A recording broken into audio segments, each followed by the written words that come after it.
lo peor que me ha pasado en la vida. Did you say what? ¿Que va a morir mi soltería? Death of the single life, that's right. Mi soltería, mi preciosa, mi amada. Oh my God. What a cute couple. I'm sure that they are happily married now and that nothing horrible happened. There have been quite a few scammers on this show, but nobody like Luis. Pretty much as soon as he got to America, he was like, I hate it here, this sucks, I don't want to be a stepdad, and I don't want to get married to you. And Molly is like, aw, Louise, you're just so funny. I can't wait to hear your jokes like that for the rest of my life. The most important thing is that he can get along with my children. Oh, God. Everybody else is secondary in my life. But Olivia's still kind of on the fence about Louise, and Kinsley doesn't really understand. Nobody understands. So Molly pretty much woke up one morning and was like, hey kids, you know how we have a happy family here and we get along and everything's great? Well, hear me out. What would you say if I just completely destroyed that? Just gone. Childhood over. Well, you better get used to it because I just signed us up for a reality show and I'm also moving some creepy 26-year-old in with us because that's life now. That's what life is. I don't think it's acceptable to just get married and your kids aren't even meeting who you're getting married until they move into your house. And he's not gonna take me, like, away from you. He's really not. Yeah, he's already proven that he is going to, because you've already picked him over me before. So Molly met Luis when she went on vacation to the Dominican Republic, and the first thing he ever said to her when he saw her in the club was, I'm gonna marry you. And she was like, alright, cool, you can bunk with my kids. This is perfect, we'll all just be one big happy family. So kids, I met this 26-year-old drunk dude at a club in the Dominican Republic, and he's gonna live with us now. I'm pretty sure Luis just told every American woman that he was gonna marry them, and finally somebody took the bait. Every time home, every time with skips, every time. Blah, blah, blah, Kinsley, blah, blah, blah, blah, blah, blah, blah, blah, blah, blah. She's only 6. So how immature is this guy exactly? Well, he showed up and started beefing with her 6-year-old and losing. The word man-child has often been used to describe people from this show, but I don't think it's ever been more true than in this case. And nothing could have prepared me for how crazy this situation actually gets. So that's what we're going to talk about today. But before we get started, I just want to quickly talk about today's sponsor, Rocket Money. I don't know about you, but for me, it's pretty easy to lose track of all of the subscription services that I pay for, and also not even to notice when they increase their price. And if you finally do decide you want to sit down and cancel all of these unwanted subscriptions, you have to go to all of the separate apps and separate services, sign in, and then find out how to close your account. Well, with Rocket Money, canceling subscriptions with the click of a button is one of the many things that will make your life a lot easier. And then once you're there, you'll realize there are all sorts of tools to help you save money. You can track all of your spending, set monthly goals, create a budget, check your credit score and net worth, and Rocket Money can even suggest ways to save money on things like car insurance. I wasn't even aware that I was paying more than I needed to until I had Rocket Money. Even if you don't have a lot of subscriptions or unnecessary spending, you'll immediately feel better being able to view and have control over your finances in one single comprehensive app. If you would like to try it out today and unlock more features with premium, follow my link rocketmoney.com/quickslice. Again, that's rocketmoney.com/quickslice to take control of your financial freedom today. Anyway, I think it is time to get back to the video. Blah, blah, blah. I honestly didn't think that marriage was for me. But it is. And it is with this man. Oh, jeez. I booked a girls' trip to the Dominican Republic. So she didn't think that marriage was for her until she booked a girls' trip to the Dominican Republic and met a guy closer to her daughter's age than her own. That's a very normal thing. Yeah, very normal thing. I honestly didn't think that marriage was for me. But then I took one look at this guy, and he was like, blah, blah, blah. I mean, I know I'm joking, but that's pretty much what happened. I mean, he could have just said blah, blah, blah. Could have said anything. Luis is bronzed and beautiful. All right, let's fast forward a little bit. And now he's my fiancé. Oh my gosh!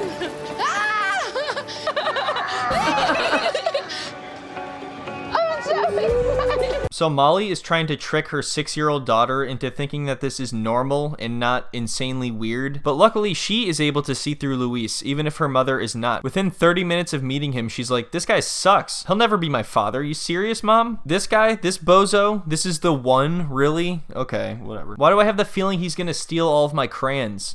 I'm excited, but I'm also nervous because what if he doesn't like it here? Louise is not buckled. Shit, she's calling you out, bro. When you're not wearing your buckle, you have to be still. Right, Mom? Yeah.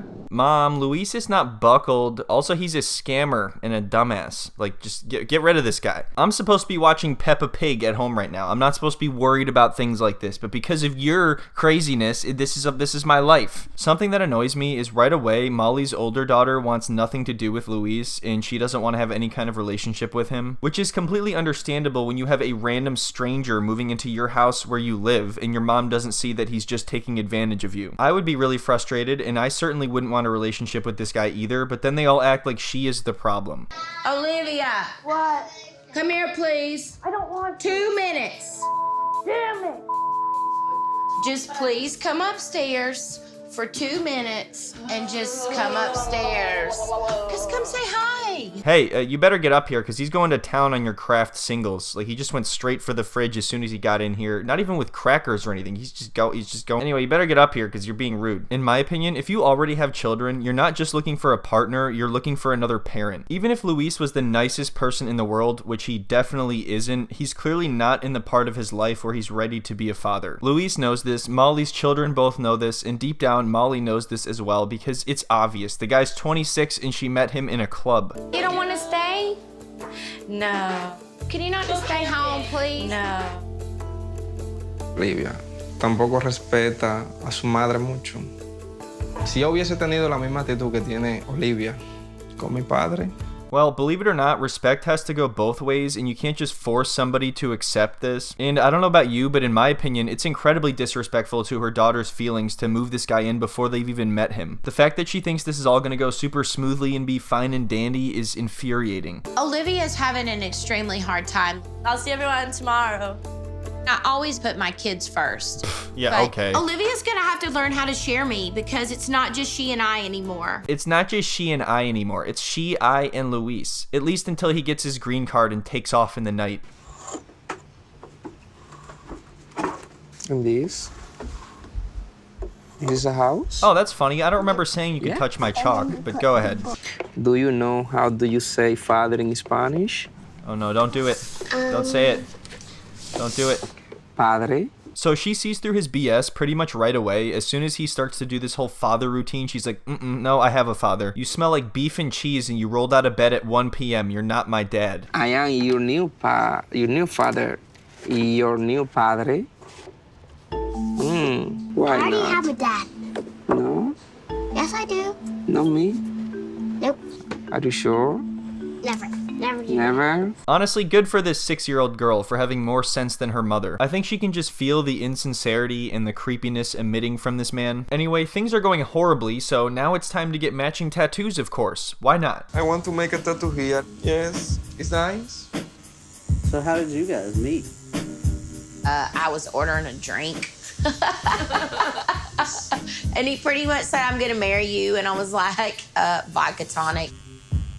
Shit, is that how obvious I was being? And she still let me come here? I feel like there should be a general rule that we all agree to as a society that if somebody walks up to you and says, I'm gonna marry you, you should definitely not marry that person. That should be the last person on earth you should marry. Right here, she's acting like it was ridiculous for him to ask that, which of course it is, but then she married him anyway, so I don't get it. So let me get this straight. Earlier, she said that her entire life, she didn't think that marriage was for her, and then some young dude walked up and said, I'm gonna marry you, and she's like, oh shit, I'm in. I honestly didn't think that marriage was Blah, for blah, me. blah.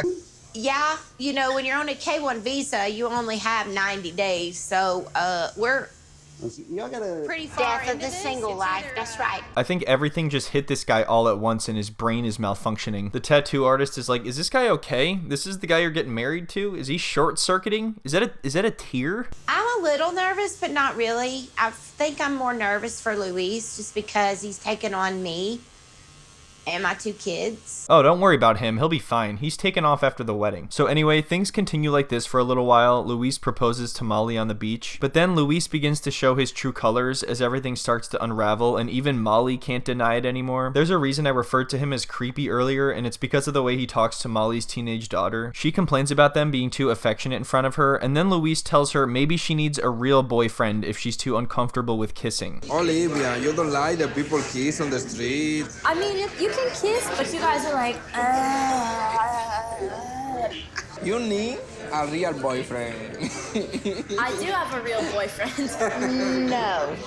She does not. Yeah, you need a real boyfriend. Go to the nearest bar and find some drunk dumbass who says he wants to marry you. That's a real boyfriend. I'm glad that Molly is at least angry at him here, but it should have been obvious that there's no point in going further with somebody like this. This is disgusting. He's literally telling her 17-year-old daughter, who I assume is in high school, who has a boyfriend, that she needs a real boyfriend. It would be creepy enough to say this to an adult. She need. She's too young to be whatever. She's not. But she need. You can't look at it like that. That's my daughter. It's your daughter, but it's the truth. I think this is the moment she realized she doesn't even need to say anything. She can just sit back and let this guy make himself sound like a jackass. So anyway, even though she has a stern talk with Luis, it obviously doesn't change anything, and he continues to have these really disgusting conversations with her daughter. I feel really bad because it seems like she's kind of trying to be open-minded about it, and then she's just reminded that, oh wait, this guy is the worst. So you think to get married with Matthew, or? No, oh no, don't even say that. You want to him just for love? No marriage, no, not just even for sleep with thinking. him, just for. What? And this right here is why it is completely messed up to move a random guy in with your children. I mean, think about it. Molly barely even knew this guy. The fact that she or he or anybody thought this was a good idea shows immaturity beyond comprehension. She's always worried about them not getting along or him not being a good father, but there are even bigger things to worry about. Not only is it not a good idea to bring this guy into your family, but it's irresponsible and sickening. When he's confronted by Molly about this, he just turns it into some whole thing about freedom and how she has the freedom to do what she wants and everybody should be able to do what they want, which what the hell does that have to do with this? You could be her friend, but we still have to be parents. As long as she's here, we're her parents. I mean, we have to set some boundaries on things. She have her body. She can do whatever she wants. But that's not what anybody's saying. Just stop having creepy conversations with your stepdaughter. That's it. That's all people are asking. Anyway, things continue to go downhill from here as Louise shows less and less interest in the relationship and the marriage. She wants to have a big giant wedding with a lot of their family, and it sounds like he just wants to get it over with as quickly as possible. It's just one day, 3 hours. Some drink, some food. Oh, party, ooh, picture, pops. Okay, everything passed. Blah, blah, blah. No problem for me. Go to the youth, you know. So Molly, I know having a big wedding was really important to you, but let's say we compromise and don't even have a wedding at all. I would still like to have a bachelor party, however, and I think it's only fair if you pay for it since you're responsible for the death of my single life. Oh, get married. Oh, congratulations. So, no making a big problem in the head, in the mind. What the hell is this guy talking about? Alright, listen, I don't know about all that. I was just wondering what you were ordering. It's actually crazy how little he cares. He doesn't even pretend to care. She's dragging him through this like a child, kicking and screaming. Have you decided what you're gonna do for your bachelor party with your friends? Like, Yeah, it's my day off for the relationship. It's a boys' time. I don't understand that. It makes no sense. No, you don't need to understand, no matter. It does make sense. It does. If you think about it for longer than 15 seconds, he doesn't like you. He's only here for one reason, and apparently he realized he doesn't even need to keep up the lie for you to stick around. Anyway, I think that's about all I can take for this video, but keep an eye out for part 2 coming soon. But thank you so much for watching. I hope you all enjoyed the video, and thanks again to Rocket Money for sponsoring this video. I hope you all have a wonderful week, and I will see you next time. You need to use lubricant. It's a boys' time, Lido Island.